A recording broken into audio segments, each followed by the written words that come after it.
po sa lahat ng mga kapwa ko goat racers na napunta dito sa aming YouTube channel, no. Ang pag-usapan natin ngayon ay tungkol sa mga ADGA registered na kambing, yung purebred ADGA registered ang Bonobians, no. Kung ilang taon o buwan nga ba namin po pasampahan yung aming alagang kambing na nabili namin. So ito sa amin is yung yung sa edad kami bumabase, kasi yung iba is bumabase sa timbang. Yung iba na namin is 35 kilos bago nila pasampahan yung kambing nila. Pero sa amin dito is, yung sa amin is 1 year and 4 months bago namin pasampahan. So bali 16 months bago namin pasampahan ang aming mga kambing na itong ADGA. So iba-iba po yung pamamaraan, no. Ito ho yung mga ADGA registered namin na kambing ngayon. Bali ito apat dito sa kay Rizal. Ito buntis na to. Gati kay Rizal, tsaka itong tatlo naman dito sa kay Nancio.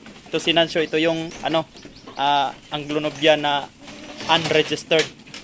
Si Rizal naman yung isa is yan yung ADGA registered. So po, ito buntis na po ito lahat, pati doon sa kabila. Itong tatlo, ito buntis na to. So bali ang edad pala nito is mahigit 16 months na ito, kasi sinabay lang namin doon sa yung isa na kasama kasi ito sa quarantine house, tapos sinabay na namin papunta dito. Inantay namin yung isang umabot ng 16 months. Yan, buntis, si Madeira.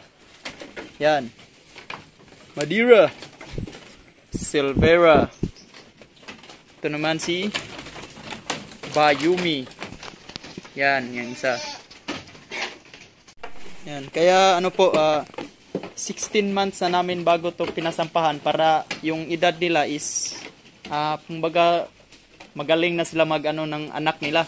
Tapos hindi na sila mahirapan pag anak nila kasi nasa tamang edad na sila. Tsaka yung isa sa pinakadahilan is para ma-reach na yung maximum potential growth ng isang kambing, kaya 16 months pataas bago namin pinasampahan. Rizal, lubog. Yan yung si Jewel, Primera, Bugatti, Riviera, Primera, Bugatti.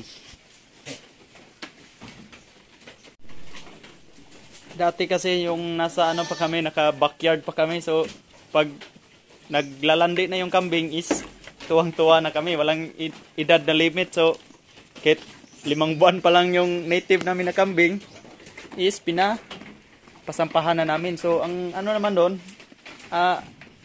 advantage, mas madaling dumami kasi bata pa, pinasampahan na namin. Pero ang disadvantage naman noon is yung kambing mo ay hindi na lalaki ng husto, kasi yung yung mga minerals na dapat mapunta sana sa pagtubo niya is mapunta na sa kanyang anak. Isa pa sa disadvantage noon is mahirapan mga anak ang kambing. Kadalasan bansot yung anak noon kasi bata pa yung Kaya ito yung ginawa namin ngayon. May limit sa edad, 16 months bago pasampahan. Yan. Go. Isa ba ni? Si Madeira. Yan. Yan, 18 months na yan. Buntis na din yan. Ikaw. Bayumi. Silvera. Si Nancio. Ito yung pinakaunang purebred namin dito na buck. Yan. Galing pa to sa Davao.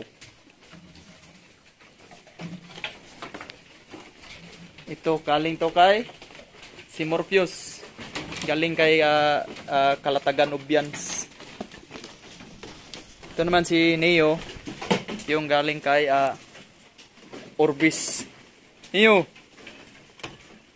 Tapos ito si Rizal. Galing din to kay Kalatagan Ubians. Yan.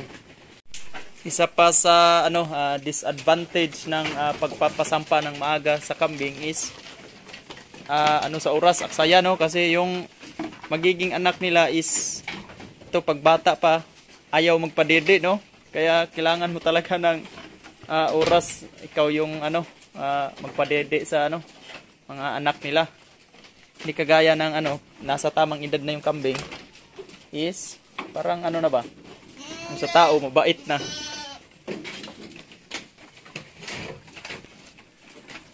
No.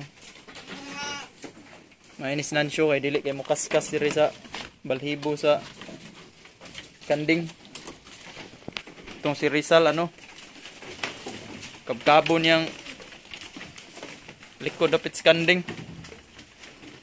Ito yun kuang balhibo.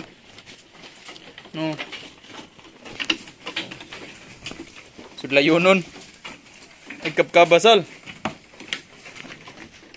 Magnum. Anak ni Hope.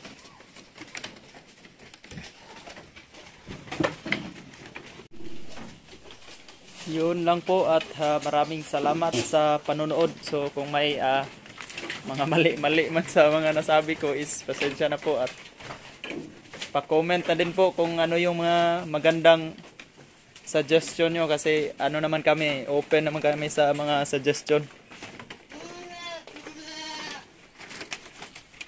Yan. Hoy! Ikaw ba nakasulod? Magyapong ka ha? Isa na lang hindi mo kasulod. Duha?